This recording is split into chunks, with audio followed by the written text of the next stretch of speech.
আমি যে তারেক রহমানকে আজ থেকে 15 বছর আগে দেখেছি, তার কথা শুনেছি, বক্তৃতা শুনেছি, এখন তার থেকে আমি বেশ কিছু পরিমাণে ডিফারেন্ট পাই। মানে এটা আমাকে আশান্বিত করে। আপনি কিভাবে দেখছেন, মানে আপনার কাছে কি মনে হয়, আপনার কল্পনায় আগামী সংসদটা কেমন হবে? বিএনপির সাথে আপনাদের কিরকম কথা হয়েছে আপনার দলের? আপনি সংসদে আপনার আসন থেকে কি বিএনপির সাথে এক হয়ে আপনি নির্বাচন জোটে থেকে নির্বাচন করছেন কিনা? আমি বিএনপি করি না, তো আমি বিএনপিকে সব দিক থেকে ঠিক মনে করে আমি আলাদা দল করছি কেন, কিন্তু তারপরে আমি দেখি যে বিএনপি জিতবে। সো ফার্স্ট বলবো যে সংসদ হবে যেটাতে মেজরিটি বিএনপি হবে। আমি ব্যক্তিগতভাবে চাই না যে বিএনপি 2/3 বেশি পাক বা 2/3 পাক, আমি ব্যক্তিগতভাবে চাই না। এটা এই জন্যে যে বিএনপি নেতৃত্বের প্রতি আমার কনফিডেন্স নাই সেটা বলি না, কারণ আমার এখন কনফিডেন্সের কোনো বিকল্প নাই। আমি নিজে তো যেতে পারছি না, আমার যে ড্রিম আছে দেশ দিয়ে সেটা আমি এক্সিকিউট করতে পারবো না। যারা যাচ্ছেন তারা যদি এক্সিকিউট করেন তো আমি তাদের সাথে আছি, পারলে তাদেরকে সাহায্য করব, পারলে তাদের সাথে কাজ করব। এই অর্থে আমি মনে করি যে তারা এটা করবেন, করতে পারবেন, পারতে হবে তাদেরকে।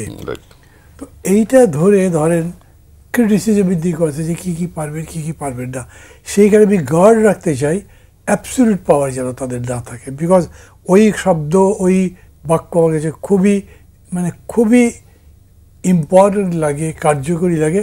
অ্যাবসলিউট পাওয়ার করাপ্টস অ্যাবসলিউটলি।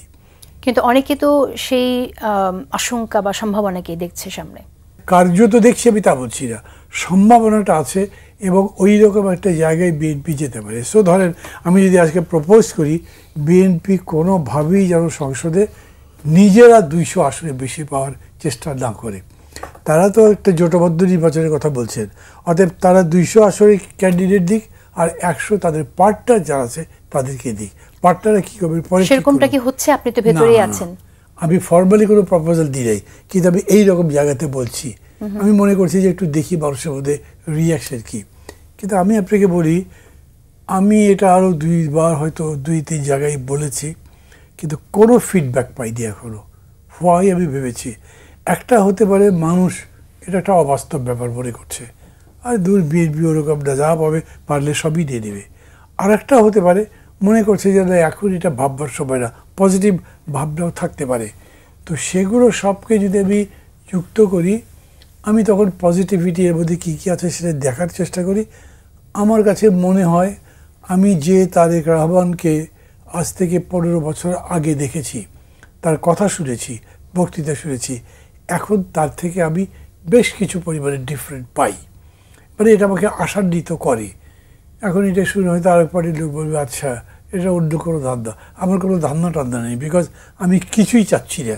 আমি এতগুলো বছর করেছি যে আমি এটা মনে করি আই ক্যান ক্লেম যে আমি দল থেকে চলে গেছি, দল নতুন বানিয়েছি, কখনো গভর্নমেন্ট দলে যাইনি সুযোগ থাকলেও।